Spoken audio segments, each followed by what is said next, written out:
Live from the Business RadioX studio in Atlanta, it's time for Dental Business Radio, brought to you by Practice Quotient. Practice Quotient bridges the gap between the provider and payer communities. Now here's your host, Patrick O Rourke. Hi there, friends of the dental industry.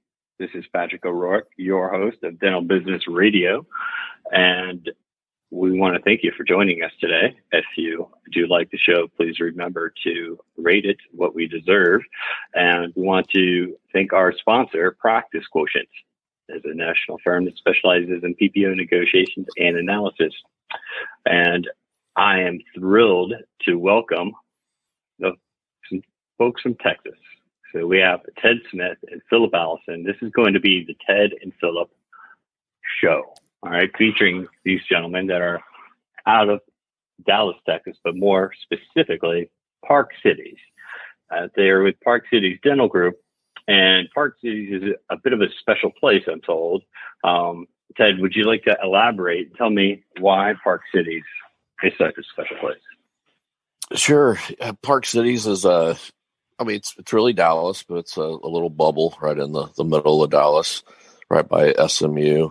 If anybody knows Dallas, and but we're fortunate to have friends and patients that come from all over Dallas and really all over Texas. But Park Cities is Philip and I's kids have gone to the schools here in the Park Cities, and we live 10 minutes away from the practice. Big fan of the short commute, and so it's a big city, but still got the small town vibe to it in the Park Cities.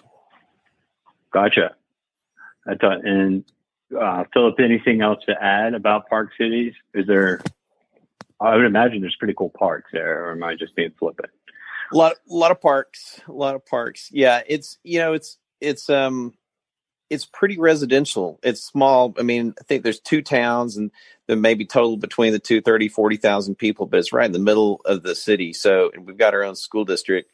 So there's not a lot of population growth, but we're kind of right on the edge of it. And there's two business centers, commercial centers. Everything else is home. So our practice is on one of the major freeways just off of it. So we can draw from this. It's a pretty tight knit community. A lot of referrals from within, because the schools kind of drive the whole place. But then we're right on the freeway between the bedroom areas and downtown, so people coming in and out of work, that's but it's an easy pit stop for them one way or the other.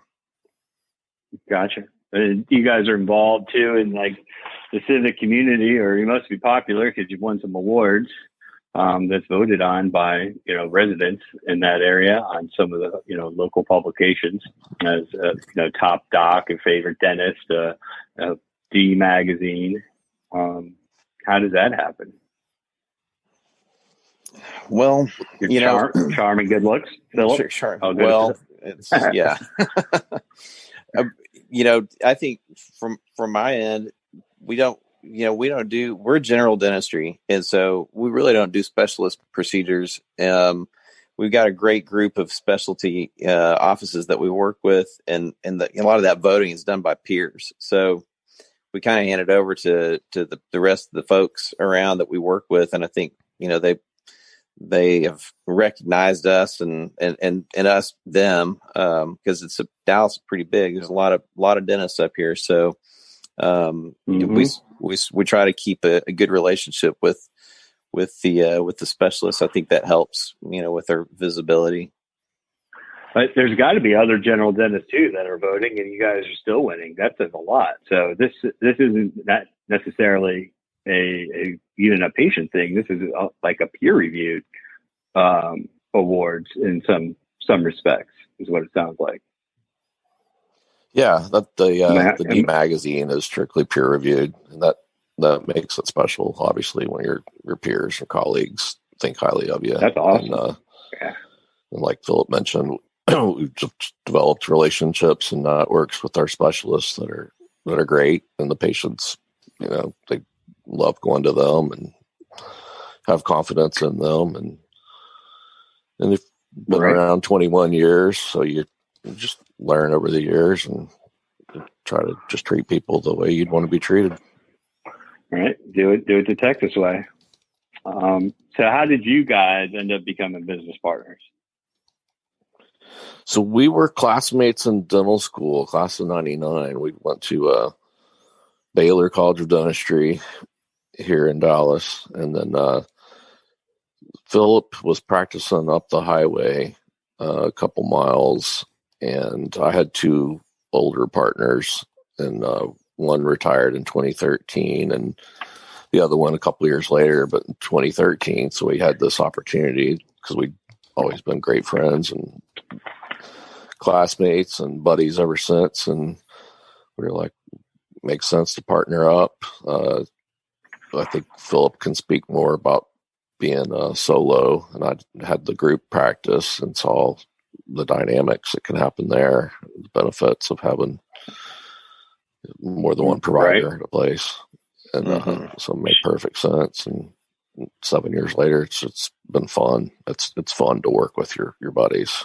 It's yeah, for sure. It's important. Partnerships are it's like a marriage, in a lot of ways. Absolutely. So Phillip, care to expand on that? Going at it on your own versus a collegial type atmosphere. Oh yeah, I mean, it's a real contrast. I mean, I've seen both sides, and this one, our current setup, probably couldn't have happened earlier. I mean, we had both looked for other places to practice, and the timing just kind of ended up being right. I've kind of done all of them. I started out, I was an employee associate right out of school, and then I worked to man the office of a guy who owned the practice but didn't work there. After that, then I finished out a space, started a practice from scratch. After that was when I was ready to go out on my own, and I learned a lot about construction, not a lot about dentistry. About 6 months into it, a broker called me, said, "Hey, I found a practice for you."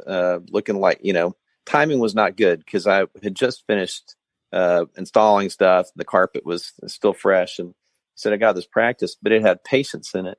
So I said, "Okay, I'll buy that instead." These days the stories are of the new dentists that every stop along their path would have been a new practice that they had acquired or started up. I was really just hopping from one to the next. So I sold my newly finished out spot, went over to this practice that had been around for several years, and that's where I really sat. So I was still solo, one office, I had one of each, one hygienist and one assistant, one front desk, and worked there for about 12 years. And everything's got pros and cons, but after a while, I just saw the cons kind of just some of it based on the growth that I wasn't seeing, and just the other stresses. Like you could really fine tune the place when it's so small and it run well, but when there's a kink, and when your front desk is on vacation and you got to get a cordless phone to answer the phone when it rings or lock the front door because people walk in without knowing. It's you start looking for another way to do stuff, and that's just tip of a very large iceberg of reasons why Ted's practice it's like you can't really just go get into a partnership with anyone. That's the key. So it's not necessarily great advice to just say, "Hey, find someone and buddy up with them," because that part's got to work more than just the numbers.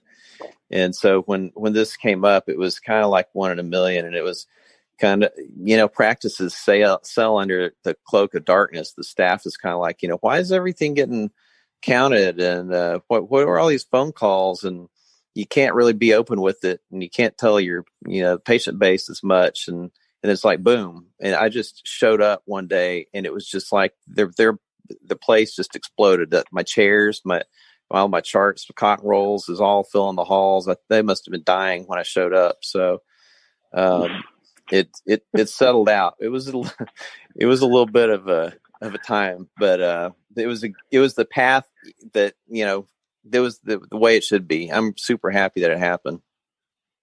Sure. Transitions are tricky. I probably have this conversation on a daily basis with folks, and they're like, all right, well, I just purchased a practice, Pat, this morning, and we need to be credentialed, and we want to realize these schedules by Monday. And I'm like, that's not going to happen. Yeah. And then I have to do, explain kind of the birds and the bees. There's always turbulence in any type of transition. But let's go back to when you were the solo dentist. I got a kick out of that. So, locking your door and buying a cordless phone. They didn't teach you that in dental school. No. There were some logistics that were kind of overlooked. And so, yeah, that was in a strip center. And so, it was fine. I mean, sometimes we just get people to come in there and they want a place to hang out for a while. And maybe they're not even shopping, so maybe they just wanted to sit there. And I've had grocery carts in the lobby of the office. And I think it could, you could, what it needed was growth. And that's the one thing I wasn't getting. And so I would fantasize and say, man, if I get my production numbers to keep going and get the mix of procedures that I really like, then the place is so manageable. Wouldn't it be awesome? Well, yeah, it would be, but it just doesn't happen. So I gave it a good college try and realized that was really about the time where the shift from, there was Monarch, which I don't know how nationwide they stretched, but it's a publicly traded group practice. Yeah. So that was it. There were some kind of interesting approaches to clinics. They're just clinics. You're either is you or is a clinic.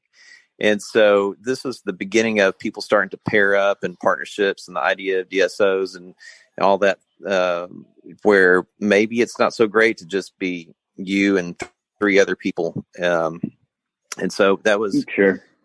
We all kind of realized it at the same time, like, wait a second, there might be a better way to do this. Absolutely. It's tough when you're an entrepreneur. You're the butcher, the baker, the candlestick maker. You got to answer the phone, lock the door, do all your numbers, HR, plus to set the strategy, understand your profit loss. And, you guys have to be clinicians too. So, that's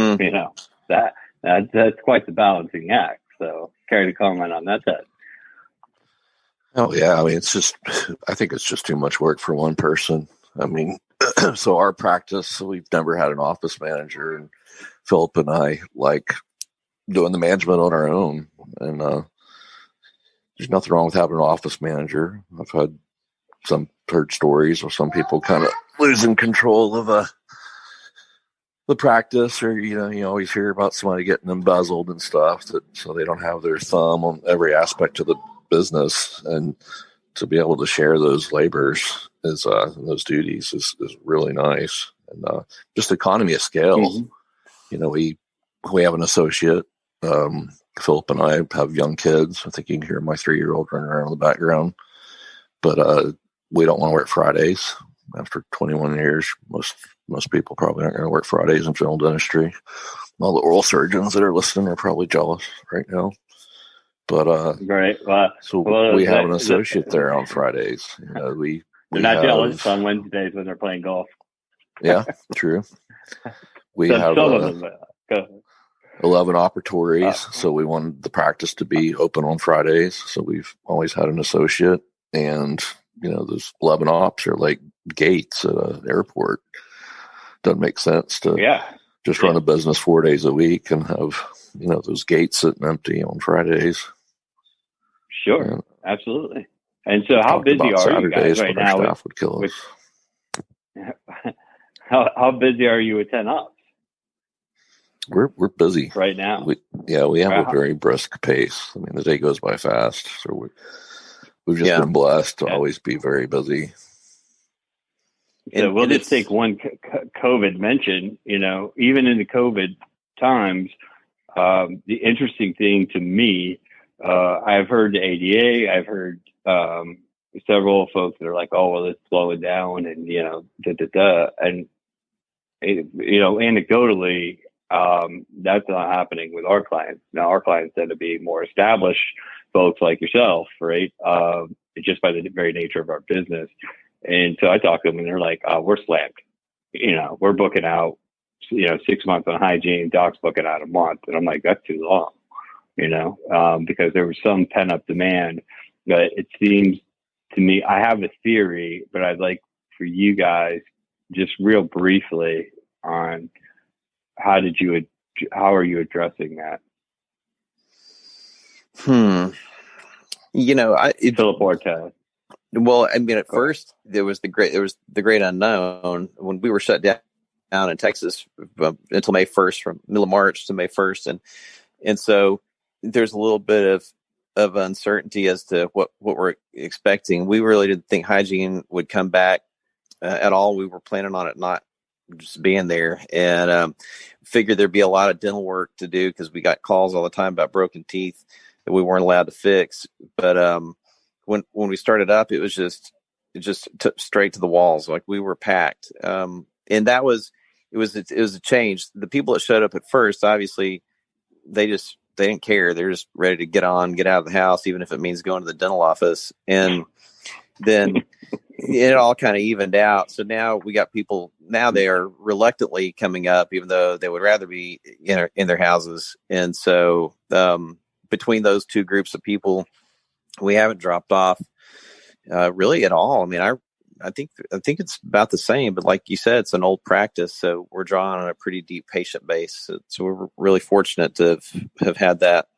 We need more space, actually.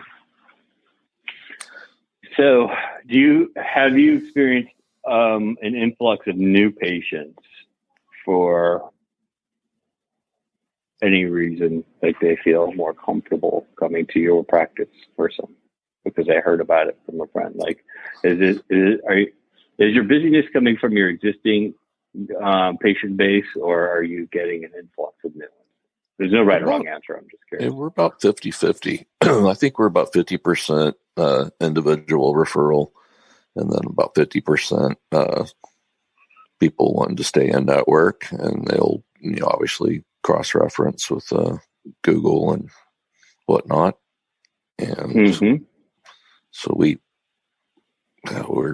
probably, I think we see around 100 new patients a month. So that's awesome. That's amazing. And how much marketing effort, and I'm just curious, I think, the listeners would be curious, like, how much marketing effort are you guys putting into that? We don't really do a whole lot of marketing. We just, the local schools is really our only area that we kind of focus in, both having kids that go to the schools. And then obviously, you don't have a billboard up with your faces on it? No. We're still contemplating that one.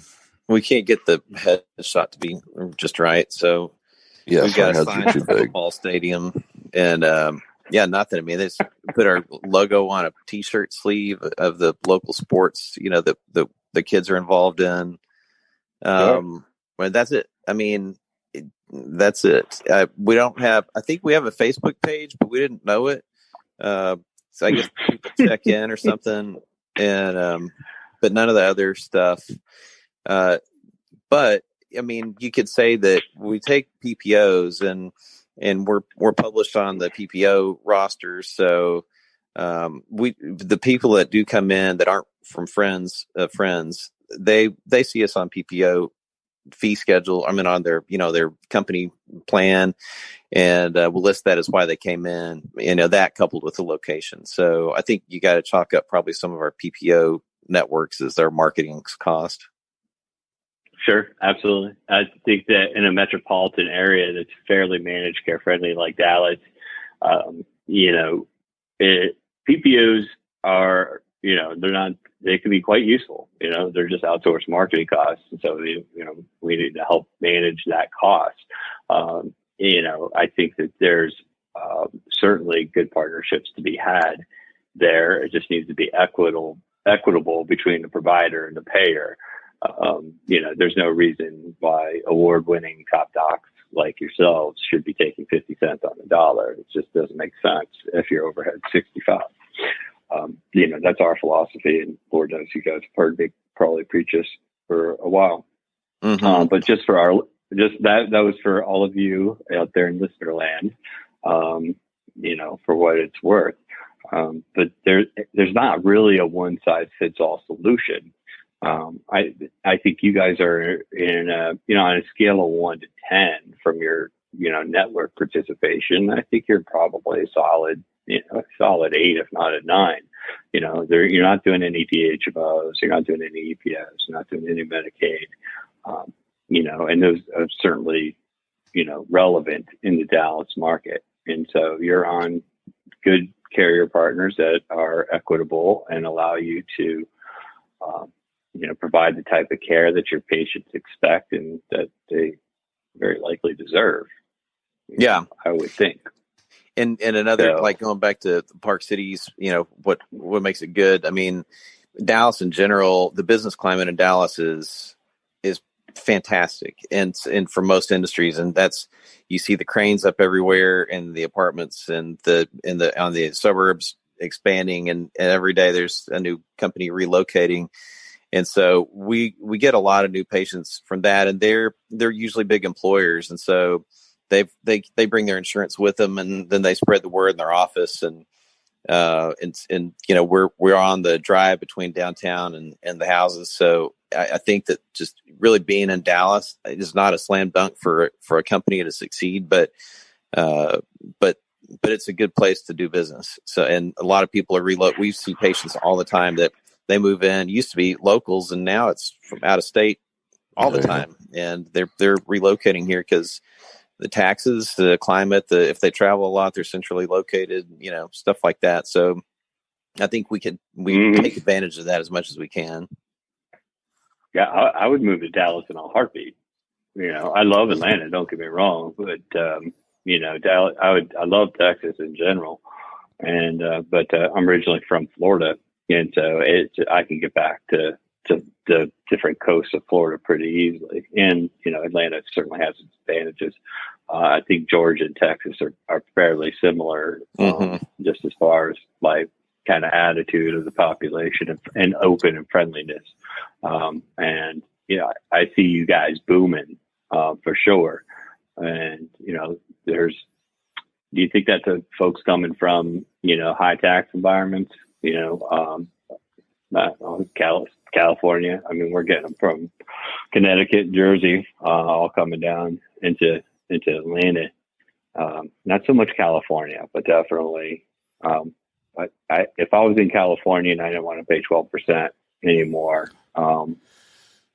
Texas would be a good spot, I think. And so, is there any common? I'm just curious.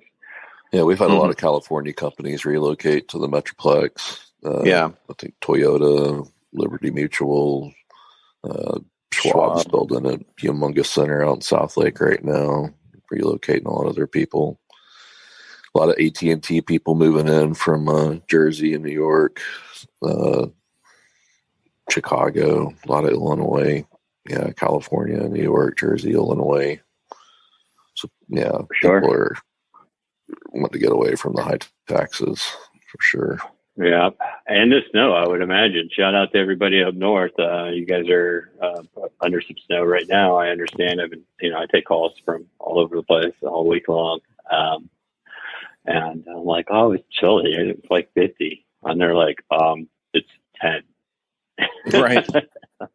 And I'm like, oh, that's not good.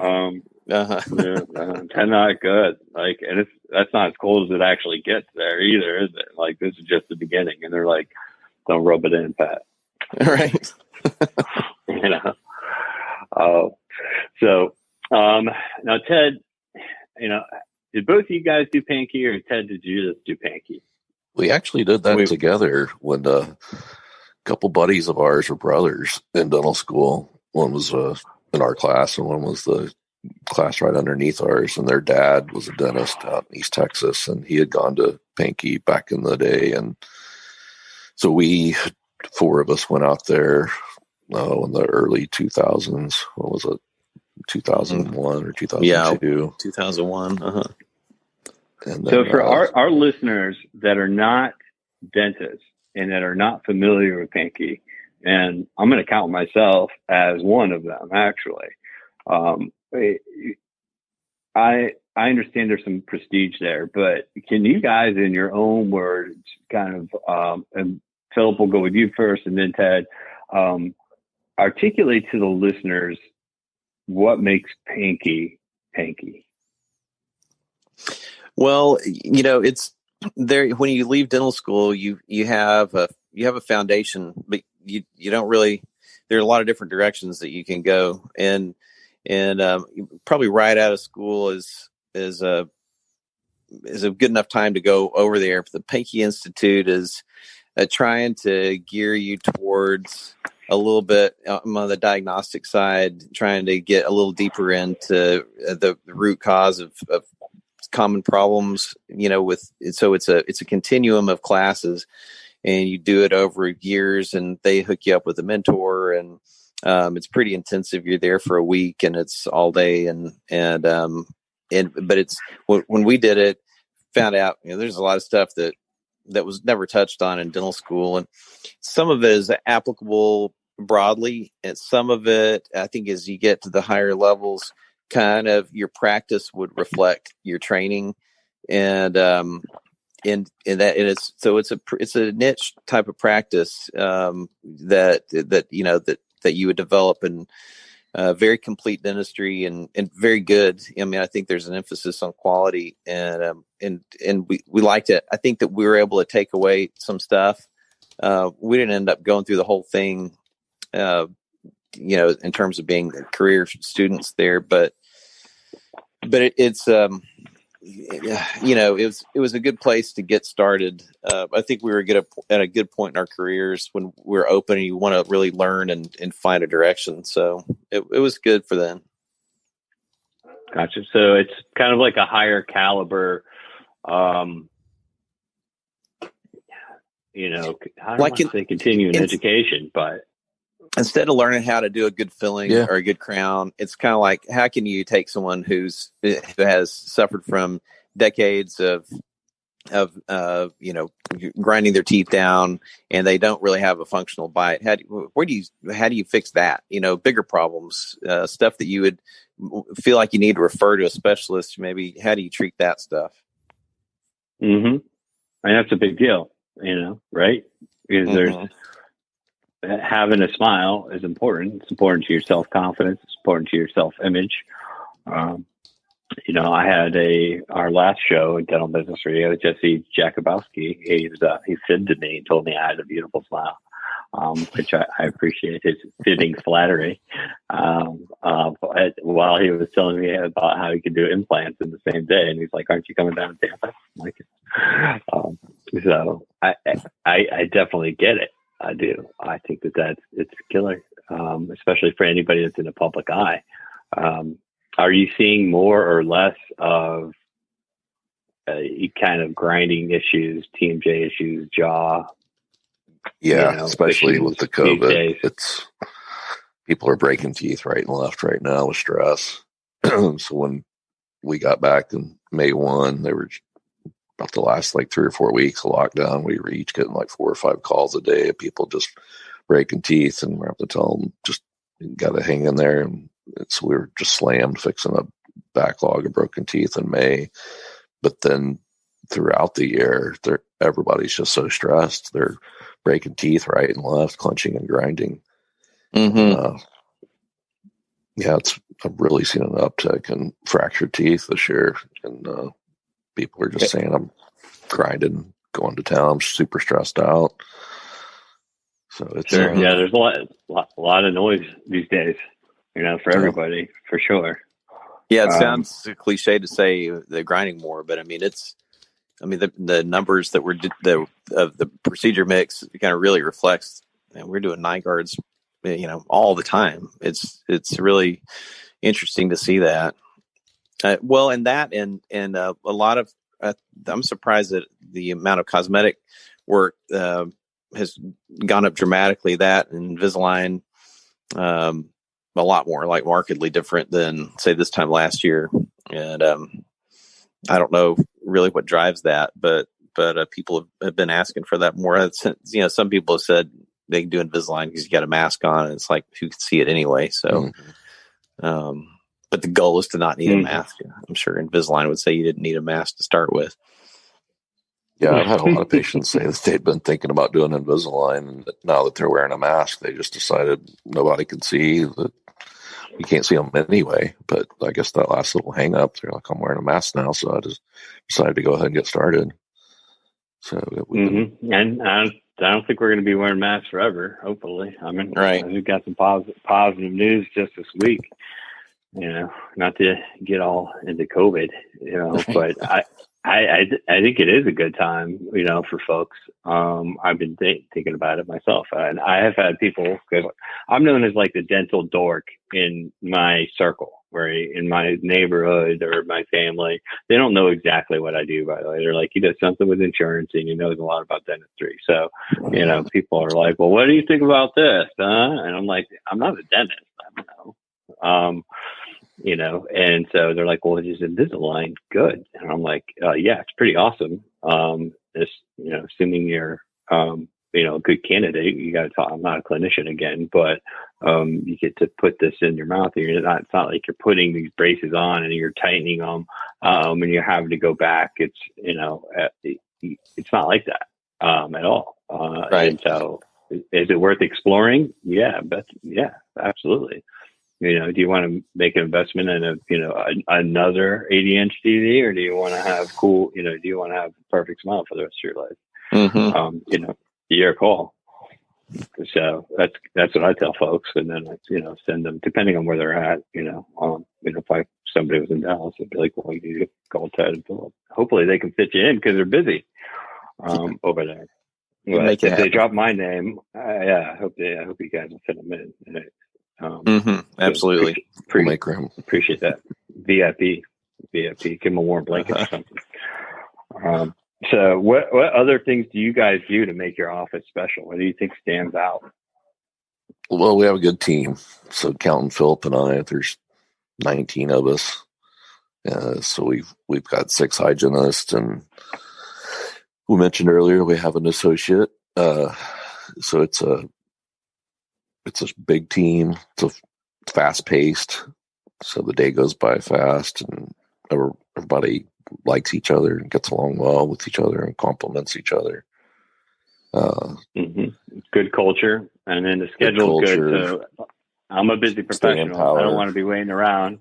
I come in, you get me in, you do what you got to do. Give me some nitrous. Tell me a funny joke. Get me out. Yeah, I think it's almost like we're not really trying that hard to craft the experience. We don't have a lot of other things like massages or like a menu of really anything. There's not TVs to look at. It's just pretty straightforward. Like, really, people are coming there to get their teeth fixed. They don't really want the spa effect, or some people do, and then they try us out and they go somewhere else because there are some great practices that do stuff like that. But we just we're mindful of your time. We don't run late, although we're super busy. I think we got the scheduling down pretty well, so you're not sitting in the waiting room, and you just come in there, and like Ted said, the culture reflects. I mean, you can always hear people. There's a lot of chatter, a lot of laughter because the ops are pretty close. It's cozy, and so you can hear a lot of stuff going on, and you can when you go into a medical office, and you can tell like there's some unhappiness going on. They're kind of sulky, or you can just tell the mood is not good. The mood's usually pretty good. Yeah. And so with just between doing that and just getting them in and out, I mean, it is it's sort of a relief to not have to feel like we got to lean on, selling extra products or the decor, which we do try a little bit on that. Just to, we just want to have a solid product. Right. Absolutely. Do a quality job. And then, people feel safe. They trust you guys. And then they refer to, their friends, family, church congregation, et cetera. And it's obviously working out quite well for you. As a business owner, myself, sometimes it's just like, you got to keep it simple. It's about just, but say what you're going to, do what you say, and that's it. And, one foot for the other, do a quality job and keep it basic and just be really, really good at what you do. That's some of my advice sometimes to other folks that are, just starting a business in our industry or out, really. So what are some of the business challenges that you guys have overcome that maybe you would like to share some tips or insights with some of our younger audience members, or folks that are in dental school or about to graduate or just graduated? Well, I think the group model is our recipe for success. I really do. If I need to take a vacation and we don't have to close the whole shop down. Phillip needs to go on vacation, I can hold the fort down. Being able to divide the duties and labors of running a business. So I would say to a young person, and Phillip alluded, you can't just get into a partnership with anybody, but the right partnership in a group setting, I kind of see being the future of dentistry. I think the days of the solo practitioner are probably behind us. It's just such a high overhead business and a lot of work. You got more and more regulations every year.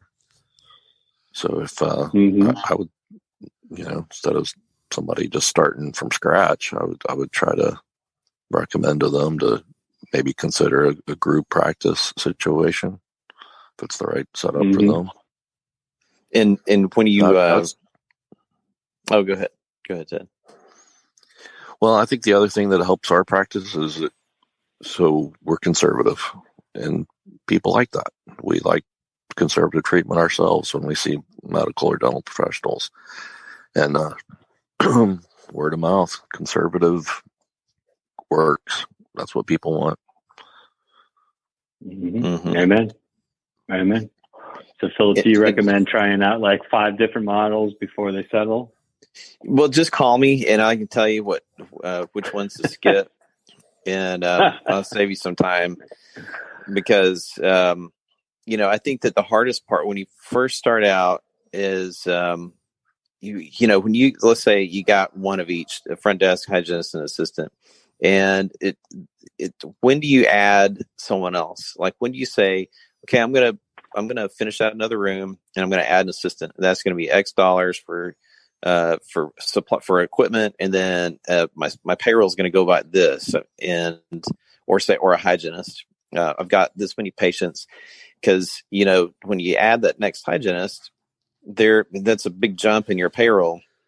And so I think that and with me especially, just being kind of timid about if you want to grow, you kind of grow in. If you're growing organically, just from your location, you kind of have to throw it out there first and then grow to it. You got to have a staff increase and then grow to it. You can't really just wait till you're overcrowded and suffering to finally throw in staff. So, growth is hard. There's a risk tolerance that you got to accept, or else it's never going to happen. So if you're real timid, you're going to have a hard time meeting your goals. So, to that point, I think that there's a lot to be said for finding a practice that's a target and growing by acquisition, rather than just finding a new ad campaign and just marketing yourself out, which can work for sure. And you have to know the market. I mean,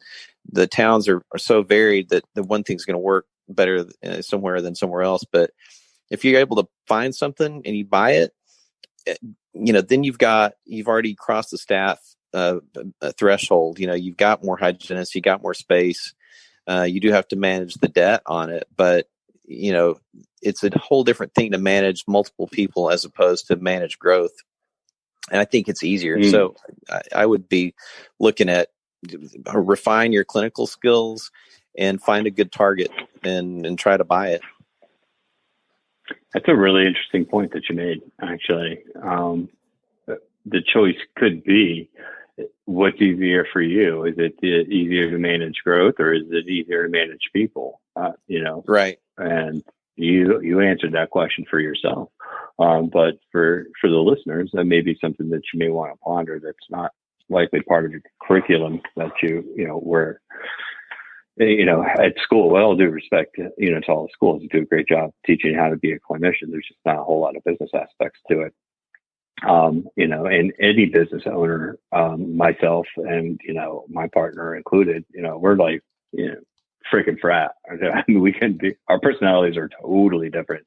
But we want exactly the same thing. And even having a partner, we still have advisors. So you have to have some people that you totally trust, that are, have eyeballs maybe on, because you can't see everything, and so, how do you find those advisors? Me personally, that's been part of the journey as well, because you're bringing people into something that's it's like your baby, it's your family, it's your kids, like your business.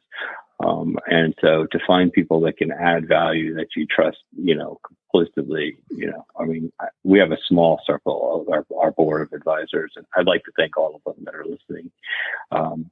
We appreciate you. But what do you guys think about that? How do you guys seek counsel? I'll just leave it open-ended. So, Ted, or we'll go Ted first, since Phillip just went. How do you feel you guys seek quality counsel? How are you able to attain that? And I don't mean just us.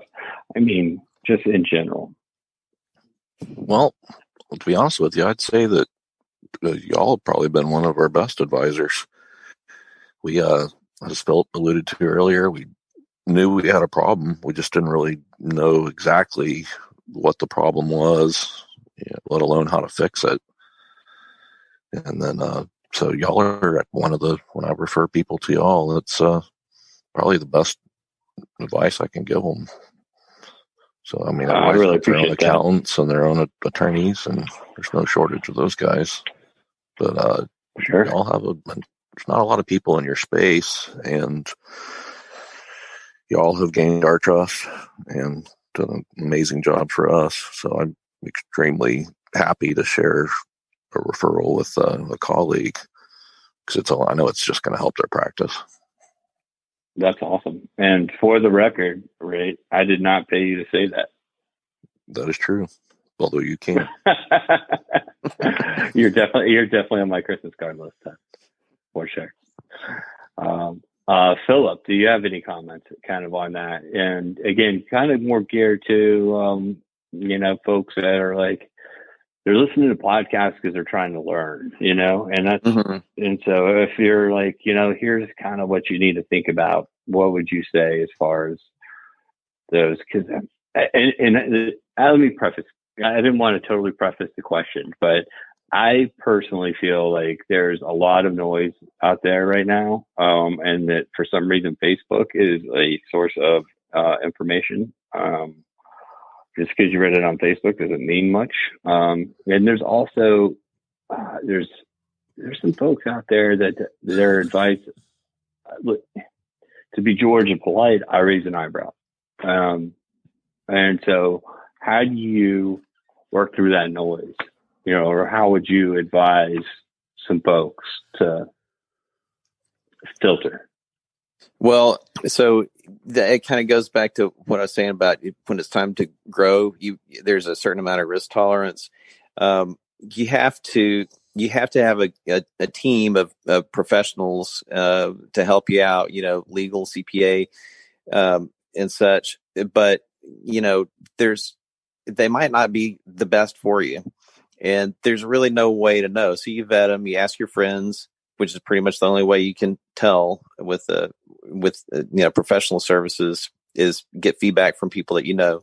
So, starting out, your network, go to the meetings, go to your alumni meetings and enjoy and get on the internet forums and stuff like that, and take your best guess and just jump in. But you gotta, if it doesn't work out, you gotta understand that you can part ways with some of these people and just move on. And you'll find that patients are going to leave you, even though you really like them.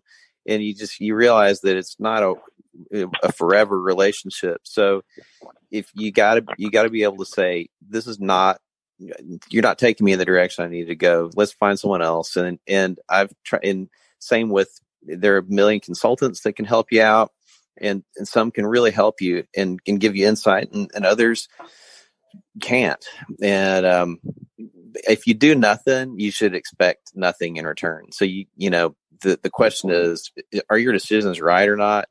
And you can't go look that stuff up, but make some movements and find some people to work with. But tell them we're moving on if it doesn't work. I've known several people that have just been stuck in a rut and saying, gosh, I'm really not happy with where things are going, but they won't ever make a call to say, I'm going to end my relationship and move on to something else. So that hurts to see that. And because you can get really in neutral in a dental practice, because we're different, where the management is basically non-existent and we're on the assembly line.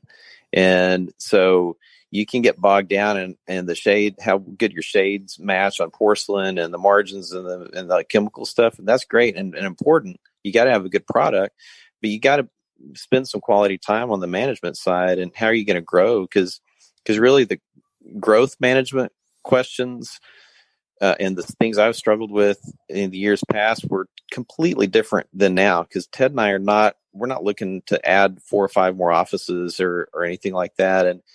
And so we have different priorities and different goals with our questions when we talk about the future of the practice, and recognize that the time in your career changes your priorities, and you can't always be looking at the same stuff. But then you got to recognize it's time to change your direction, and that might mean a change of crew helping you out. Yeah, no, that's really good commentary. And I was driving down to Florida today. I listened to a different podcast, the Bulletproof Dentist. I don't know if you guys have ever heard of it. And they were talking about how balance is a myth, and it has to do with the really kind of your cycle of life. And you just have to be okay with sometimes you're walking and sometimes you're jogging and sometimes you're sprinting. And I thought that was a really good, candid and honest conversation that I really like. So shout out to those guys. And so before we leave today, is there anybody that you would like to shout out, give thanks to, or mention publicly on this particular radio show? Ted? I would like to shout out to my beautiful wife, Nicole. Very good. Nicole Smith, big shout out. You're famous now. You're welcome. Phillip? Well, I hate to sound repetitive, but I mean, y'all have really been that group that has helped us the most. I mean, tailoring real specific needs and specific instruction with specific results. You overlook the fundamentals like that a lot of times, and y'all are at the top of the list. We've been thrilled. That's awesome. Well, I appreciate you saying that. I almost thought you were going to say, well, I hate to sound repetitive, and then say Ted's wife too. And I know. I was thinking the exact same awkward, thing. So I'll text her. I was wondering why he had the mailman outfit in his office. All right. Well, with that, I'm going to give a shout out to Mayor John Ray, the unofficial mayor of North Fulton, and everybody at Business RadioX. We appreciate all of your time and your expertise. I'd also like to give a shout out to the entire team over at Practice Quotient. Rachel, Jordan, Nikki, Scott, Tony, Donald, and that guy, Patrick. He keeps talking. He's a He's an all right guy, though.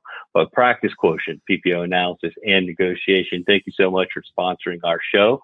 Thank you, Phillip. Thank you, Ted. Park Cities Dental Group. If people want to find you, how do they get in touch with you? ParkCitiesDentalGroup.com.